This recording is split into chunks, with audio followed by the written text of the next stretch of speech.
Welcome. This is October 7th, 2024, Monday morning at 9 a.m. Welcome to the Pacific Northwest here, to all of our Wright Balance professionals in the Midwest, East Coast, Europe, Asia. We have just finished, with the help of our Wright Balance professionals, just finished a research project. And that project had to do with handle size. And what we have determined is that when doing the Wright Balance Express, and we're going to talk a lot about the Wright Balance Express today, the handle size we were using by core zone, you'll see this is my handle size for upper, middle, and lower. And we were having you, our students, all of us were gripping based upon that zone.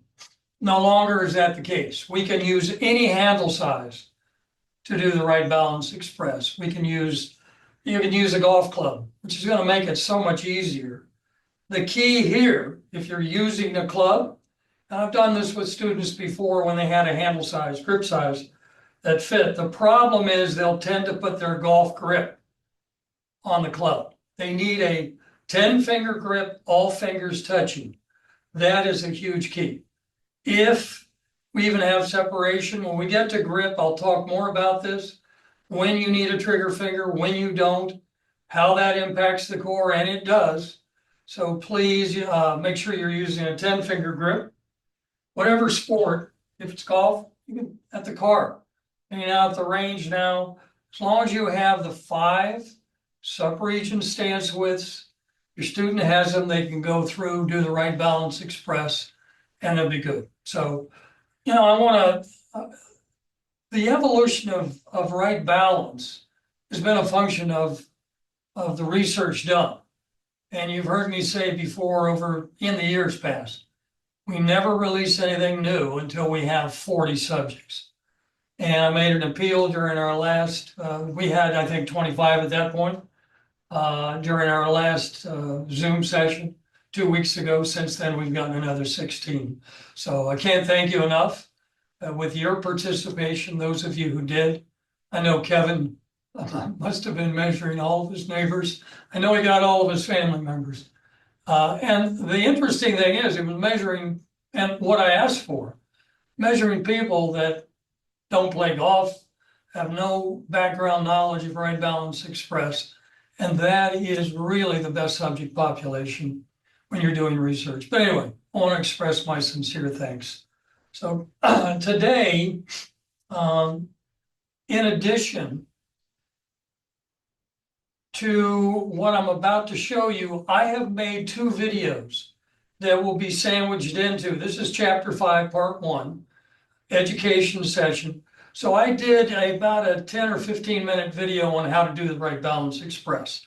And then I did a 4 or 5-minute video on why you want to wear tape on covering the 3 power spots, which, as you can see, I have here today. So I'm not going to go into those 2 things. What I want to show you is, we're going to break down, is the form, and form is extremely important. The exercise form, and how you hold the bat or club or whatever you're using to do the Express, and what happens when you don't. Because that has been the deterrent in terms of really getting to the bottom of all of this. Because we've done and in that chapter, I've tracked the history very briefly, just photos of all the exercises we've tested since 2000. So 24 years, we've looked at different exercises, everything from the first exercise we published a paper on with Dr. Bellman and Dr. Watkins from the original research in the lab, dead bug, dying bug, to we even had a series where we were having students do exercise using the width of their knees.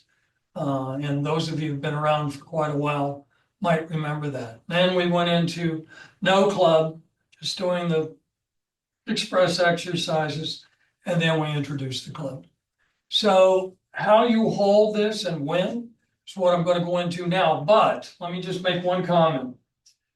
You've measured your students, you've determined what their dominant zone is. Is it upper being red, middle being black, or lower being blue?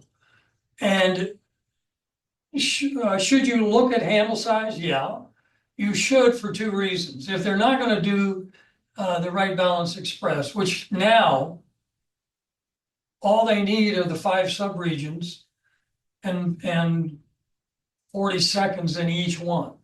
So a little under 4 minutes before they play golf, before they go out, before you exercise, before you start your day, and you're good to go. So I would, though, once you understand handle size, take digital calipers and measure the handle size. And in, I believe it was the last chapter, I gave you a breakdown on how many wraps you need for a mid-sized grip and exactly what you're getting using the digital calipers and how to send that to a club maker.